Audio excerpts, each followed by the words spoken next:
Hi friends, అందరూ బాగున్నారా? అందరూ బాగుండాలి, అందులో నేను ఉండాలి. కొత్తగా ఎవరైనా మన ఛానల్ చూస్తుంటే సబ్స్క్రైబ్ చేసుకోండి, పక్కనే ఉన్న గంట సింబల్ టచ్ చేయండి, లైక్ చేయండి, షేర్ చేయండి.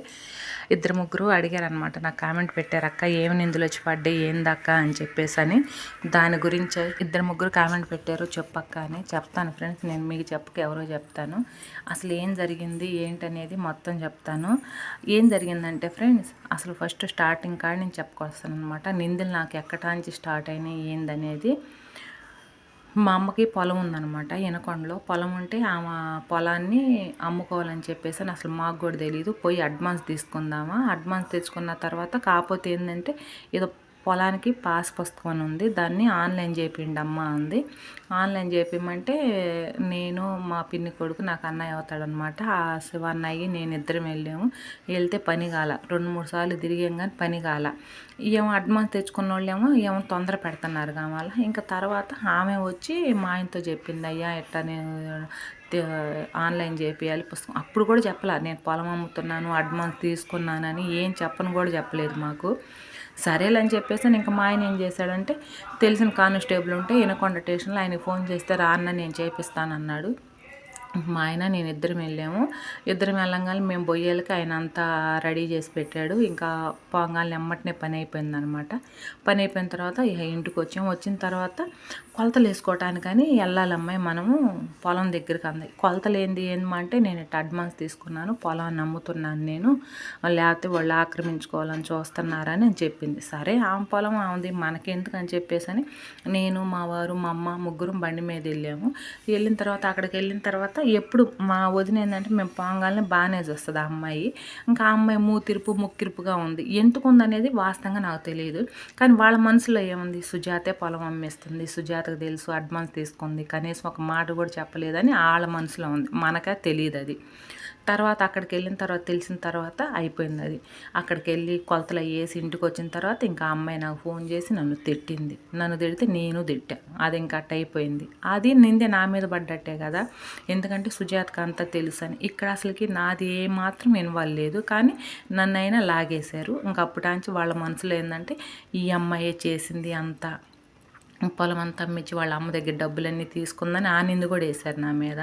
కానీ నాకు అసలుకి ఎలాంటి సంబంధం లేదు ఆమెది. నేను ఒక్క రూపాయి కూడా, ఈరోజు ఆదివారం ఫ్రెండ్స్, నేను ఎప్పుడు అమ్మవారిని కొలుస్తాను, అమ్మవారి సాక్షిగా చెప్తున్నాను, నేను ఒక్క రూపాయి కూడా అంటూ ముట్టుకోలేదు ఆమెది. ఇంక వాళ్ళు అనుకుంటే ఎవరి పాపం వాళ్ళది అనమాట. ఇంకట్ట ఆ నింద నా మీద పడింది. సరే పడితే పడినీళ్ళని చెప్పేసి ఇంకట్ట వాళ్ళు దూరం అయ్యారు. సరే పడితే పడినీళ్ళని చెప్పేసి నేను ఒప్పుకున్నాను. ఎందుకంటే మనం అంటే నమ్మకం లేనప్పుడు మనుషులతోటి మనకి అక్కర్లేదని నేను దూరం పెట్టా, వాళ్ళు దూరం పెట్టారు. అది అట్ట అయిపోయింది. అయిపోయిన తర్వాత ఇంకోటి ఏం జరిగిందంటే, గ్రానైట్ ఫ్యాక్టరీకి నేను అప్పుడు కరోనా టైంలో వెళ్తున్నానని చెప్పాను కదా, అప్పుడు మా పిన్ని కూతురు కూడా వస్తాను నేను అని అంది.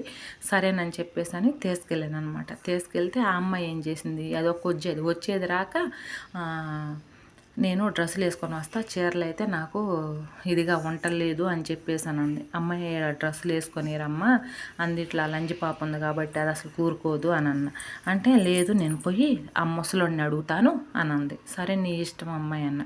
ఆ ముసలోడిని అమ్మాయి అడిగిందో అడగలేదో నాకైతే తెలియదు ఫ్రెండ్స్. తర్వాత ఇంక అమ్మటినే ఈ ముసలోడిని అట్టు పెట్టుకుంది కదా ఈ లంజ, ఇది ఫోన్ చేసింది నాకు. ఫోన్ చేసి నువ్వు ఆ అమ్మాయిని ఎందుకు తెస్తున్నా, తేవద్దని చెప్పాను కదా అంది. అంటే వాళ్ళ అమ్మోళ్ళకి ఈ ఈ లంచదానికి ఏదో గొడవలు ఉన్నాయి. ఆ సంగతి నాకు తెలియదు కదా, ఏదో డబ్బుల విషయం దగ్గర.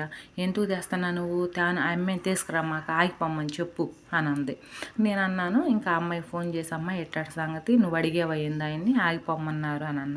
ఇంకా ఆ మాటకి మా పిన్ని ఏం చెప్పింది, ఫ్యాక్టరీ అంతా మీ మీదగానే నడుస్తుంది, నువ్వే మా అమ్మాయిని దీపిచ్చేసావు, అంతా అట్టా అని చెప్పి మళ్ళీ ఆమె తగాదు పెట్టుకుంది. ఎప్పుడు మా ఆయన నా ఒంటి మీద చేయనోడు ఆ రోజు ఆ విషయంలో కొట్టాడు. ఎందుకంటే వద్దు అన్న పని నీకెందుకు అమ్మాయి, పోతే నువ్వు లేకపోతే మానుక అని చెప్పేసి అని. ఇంకా అది ఇక అందరితో ఆమె ఏం చేస్తుంది, సుజాత మానిపించేసింది మా అమ్మాయిని ఫ్యాక్టరీ, మా అమ్మాయి నోటికాడ కూడి తీసిందని ఆమె టానిందేసింది. సరే ఇంకప్పటాంచి ఆమెకి నాకు మాటలు లేవు. అది అట్టయిపోయింది. తర్వాత వచ్చేసి ఫ్రెండ్స్ 2021లో మా అబ్బాయికి యాక్సిడెంట్ అయితే నేను హాస్పిటల్లో దాదాపుగా దగ్గర 20 రోజులు 25 రోజులు హాస్పిటల్లోనే ఉండాము. మా పెద్దక్కాయి కొడుకు, మా పెద్దక్కాయి కూతురు, మా చిన్నక్కాయి కూతురు, చిన్నక్కాయి కొడుకు, వాళ్ళందరూ వచ్చారు చూడటానికి. వచ్చారు బాగానే ఉండారు, బాగానే పలకరించారు, వెళ్ళిపోయారు. అంతకుముందే వాళ్ళకి నాకు కొద్దిగా మొహం చెద్దలు వచ్చినాయి. దానికి కారణం ఎవరంటే మా అమ్మేనమాట. ఆ అమ్మాయి చెప్పింది, నాకు చెప్పింది. ఇక ఎందుకులే అని చెప్పేసి అని కొద్దిగా ఆమె ఎడమొహంగా నేను పెడమొహంగా ఎట్నే ఉంటాము. తర్వాత ఏం జరిగిందంటే వాళ్ళు మా చిన్నక్కయ్య కొడుకు మాటూరులో ఉంటారనమాట. అక్కడ వేరే వీళ్ళకి తగాదా వీళ్ళు కొట్టుకున్నారు. కొట్టుకున్న తర్వాత ఏమైందో అసలు మనకు తెలియదు. ఎందుకంటే మనం హాస్పిటల్లో ఉన్నాం కాబట్టి మనకు తెలియదు ఆ విషయం. తర్వాత ఏం చేశారు, మా చిన్నక్కయ్య కొడుకు పోయి మా పెద్దక్కయ్య కొడుకు చెప్పాడు, ఇట్ట కొట్టారన్నా నన్ను అట్ట ఎట్ట రావాలి వాళ్ళంతా తేల్చుకోవాలని చెప్పేసి అని. వీళ్ళందరూ ఇంకా మా పెద్దక్కయ్య కొడుకు, మా చిన్నక్కయ్య కొడుకు, మా పెద్దక్కయ్య ఊరు వాళ్ళని ఒక ఇద్దరినో ముగ్గురినో తీసుకెళ్ళి వీళ్ళు ఇక ముందు దాగి అవతల వాళ్ళని వీళ్ళు ఎట్టంటే అట్ట కొట్టారంట. ఆ సంగతి కూడా నాకు తెలియదు ఫ్రెండ్స్. కొట్టారంట. కొట్టిన తర్వాత మేము ఇంకా హాస్పిటల్లో 20 రోజుల్లో ఏమో ఉండాం కదా. ఇంకా అప్పుడు ఇంటికి వచ్చి కరెక్ట్గా 2 రోజులే మేము హాస్పిటల్ నుంచి ఇంటికి వచ్చి కరెక్ట్గా 2 రోజులు అయ్యింది. వీళ్ళు క్షణంగా రేత్రి వచ్చేసారు. ఒకళ్ళు ఎనికిడుతూ ఒకళ్ళు ఎనికిడుతూ ఒకళ్ళు అందరూ వచ్చేసారు.